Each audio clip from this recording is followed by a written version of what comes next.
I believe whatever doesn't kill you simply makes you stranger. Welcome to Watch Mojo, and today we're counting down our picks for the top 20 memorable movie heists. Smash and grab job, huh? Slightly more complicated than that. Number 20, opening robbery, Baby Driver. A perfect bank robbery would only be complete with a perfect getaway, and the beginning of Baby Driver was just that.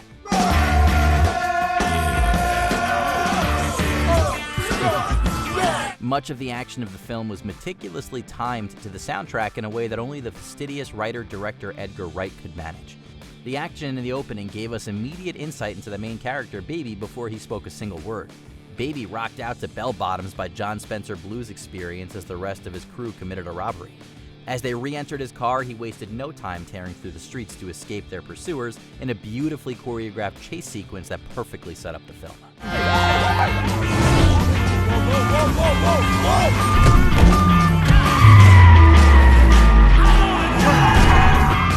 Number 19, stealing the Declaration of Independence, National Treasure.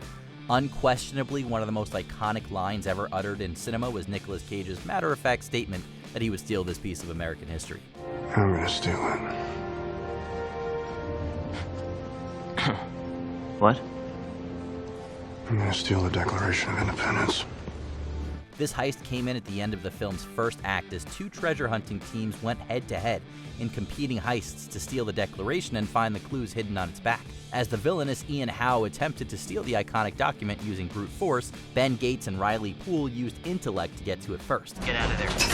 Get out of there now. I'm taking the whole thing. I'll get it out in the elevator. Things weren't over for Ben after making it out when he escaped with the Declaration as the heist became a high-speed chase through the streets of Washington, D.C. Number 18, Cannon Heist, Thunderbolt and Lightfoot. Coming from a decade notable for its incredible mismatched buddy films, Thunderbolt and Lightfoot teamed up the serious Clint Eastwood and the zany Jeff Bridges as the titular pair. In the heist, the pair split up, each with an important duty. Bridges' Lightfoot handled the security guards by disguising himself in drag, before disabling the alarm.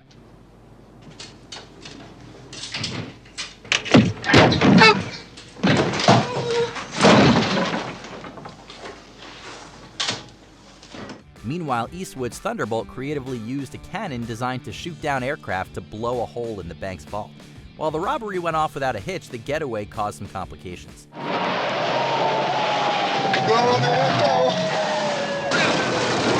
Those complications, however, led to a strong bond forming between the duo, with Bridges' performance netting the actor an Academy Award nomination. Number 17, Stealing the Diamonds, A Fish Called Wanda.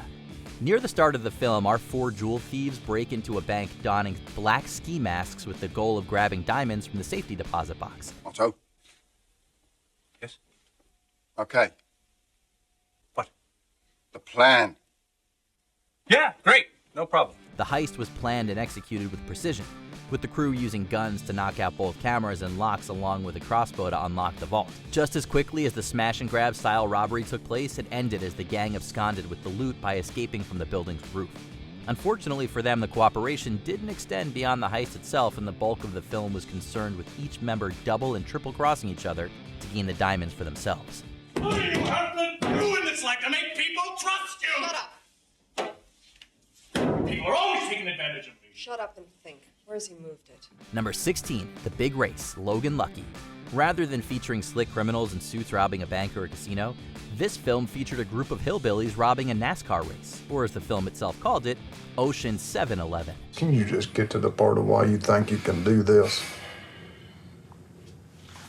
I'll know how they move the money. Director Steven Soderbergh brought his signature slick style to this one, where the heist was not exactly what it seemed, only revealing the extent of what happened during an ending montage. This style, of course, also had a vast array of colorful characters with specialized skills, including a one-armed bartender and a demolitions expert that used gummy bears. That's it. It's a plastic bag, bleach pens, fake salt, and gummy bears. That's our bomb. Don't call it a bomb. This unique crew made their way through the bowels of the Speedway in order to pull off a heist that was brimming with charm. Number 15, The Gold Heist, The Italian Job. Modern audiences might have been more familiar with the 2003 version of The Italian Job. The heist of the armored truck in that film certainly deserves a shout out. However, we thought the original starring Michael Caine was unquestionably the one that belonged here. Caine played master thief Charlie Croker, who pulls in an elite team of crooks to outsmart both the Italian police and the mafia. The crew manages to cause mayhem and distraction by sabotaging Turin's traffic system while they grab the gold, loading it into 3 Mini Coopers. The crew then slip out of the city unnoticed and into the picturesque Alps. Number 14, nun-costumed robbery, The Town. Following a group of career bank robbers from Boston, The Town featured a number of morally questionable individuals pulling off thrilling armed heists. Near the film's midpoint, the crew dons nun masks and costumes to pull off the robbery of an armored truck, standing out for its unique look. Say your prayers. Here we go. Go. The scene was immediately memorable for its striking imagery, juxtaposing the garb and likeness of religious figures holding automatic weapons, hauntingly highlighted as they pass by a young boy. Far from going off without a hitch, a number of things go awry and they barely escape the police. Things get even more out of hand at the thrilling climax to the film when the crew rob Fenway Park.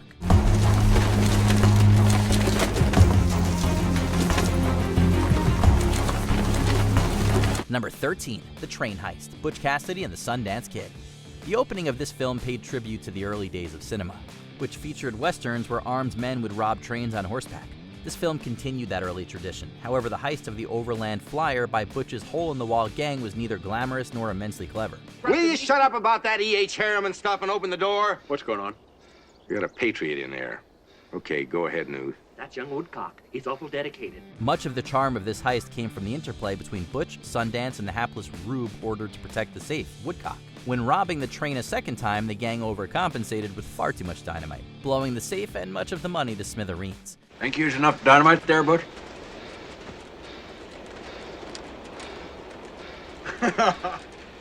Number 12, Gold Reserve, Die Hard with a Vengeance.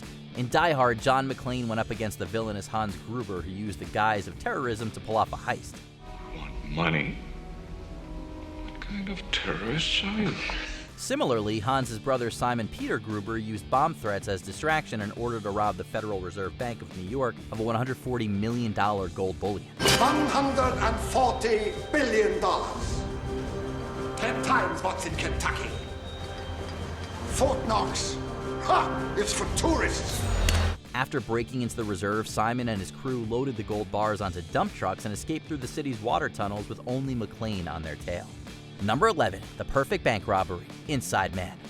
This action thriller directed by Spike Lee saw Denzel Washington playing a New York City detective squaring off against a cool-headed master thief played by Clive Owen. You get me what I want. I won't kill anyone. All right. I'm on it. Let's just try to keep everybody calm, okay? Don't I sound calm to you? Yeah, you do. What at first seems to be a simple bank robbery and hostage situation becomes more and more complex as the plot unfolds. As Dalton Russell, Owen plays a game of cat and mouse, with Washington's detective Frazier keeping him on his toes, deceiving him multiple times. However, Frazier begins to discover the twisted truth involving a secret safe deposit box filled with blood money and secrets dating back to the Holocaust. He used his position with the Nazis to enrich himself while all around him people were being stripped of everything they owned. Then he used his blood money to start a bank. Number 10, The Death Star Plans, Rogue One, a Star Wars story. There were few franchises as popular or enduring as Star Wars, and setting a gritty heist film in the galaxy was nothing short of spectacular. You're asking us to invade an Imperial installation based on nothing but hope. Rebellions are built on hope. Rogue One chronicles the tale of how a group of misfits came together to steal the Death Star plans that would prove so pivotal to the plot of the original film. The film's spectacular finale followed the group breaking into a secure Imperial base to steal and transmit the plans to the rebels, all while a thrilling space battle takes place above.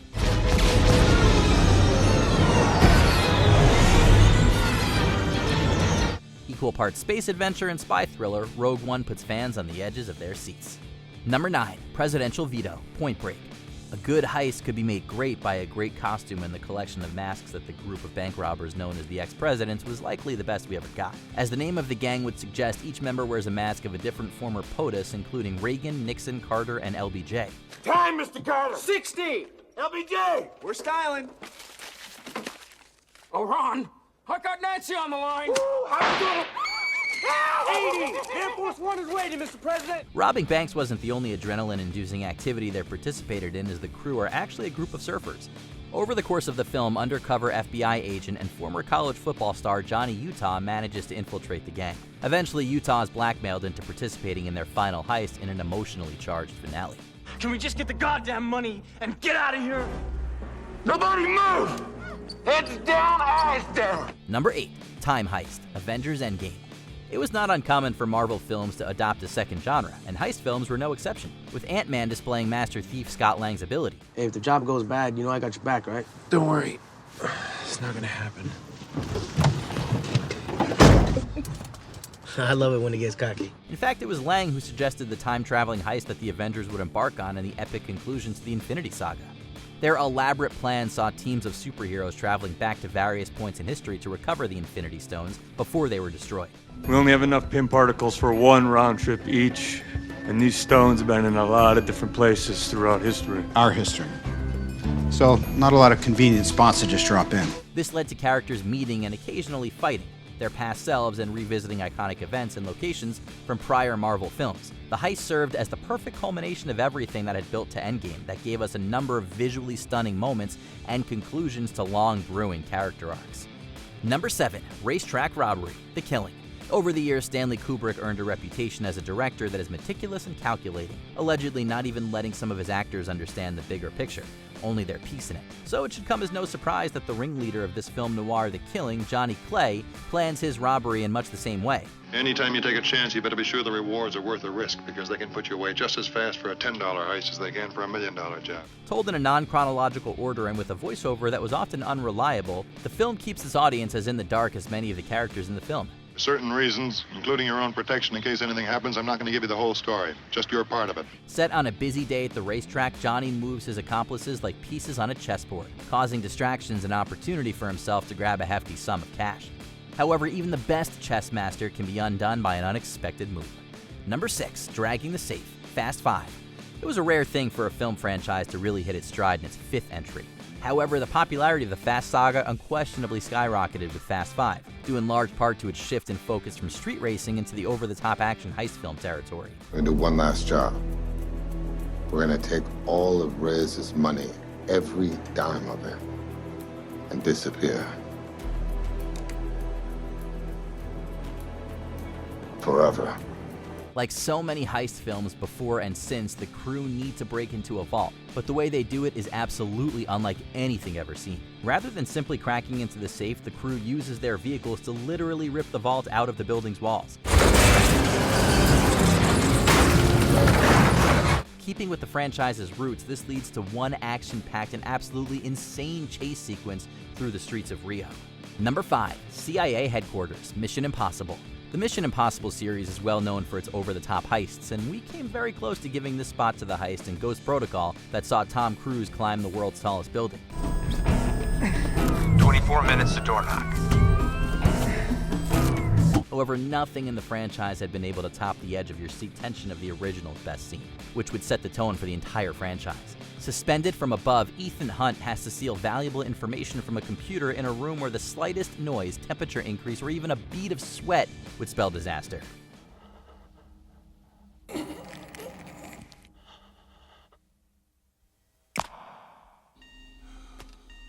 Number 4. Bank Heist, Heat. Choosing just one heist from the Michael Mann classic was no easy task, and it simply goes without saying that the armored truck robbery at the beginning of the film is one of the best heists ever put on film.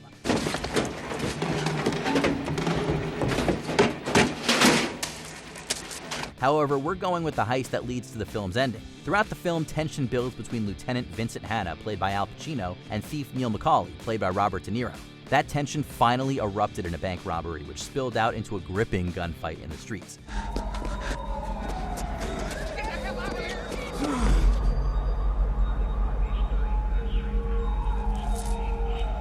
The visceral sound design of the gunshots echoing in LA streets and multiple emotional gut punches solidifies Heat as an all-time classic. Number 3, He Told Me Something Similar, The Dark Knight. With Batman Begins, Christopher Nolan successfully established a more gritty and realistic tone for the Caped Crusader. So starting the sequel in the harsh sunlight in the middle of the day in a long opening sequence with no sign of Batman was a bold move. but one that paid off incredibly well.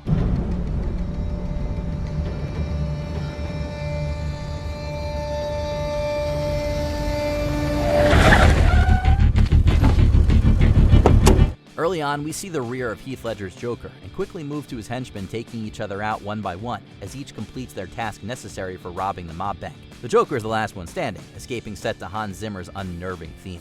I believe whatever doesn't kill you simply makes you stranger. Number 2, Reverse Mind Heist, Inception. The Dark Knight wasn't the final time that Nolan would dive into the heist genre, however, as Inception is an entirely different kind of heist film. This sci-fi thriller follows a team of extractors who break into people's dreams and subconscious. How else do you do it? By creating something secure like a bank vault or a jail. The mind automatically fills it with information it's trying to protect. Understand? Then you break in and steal it. Well, they're not looking to steal ideas or information from their target, but rather implant them. The heist in the third act of the film involves dreams within dreams, with each dream level becoming more intense and thrilling as events from each level affect the others.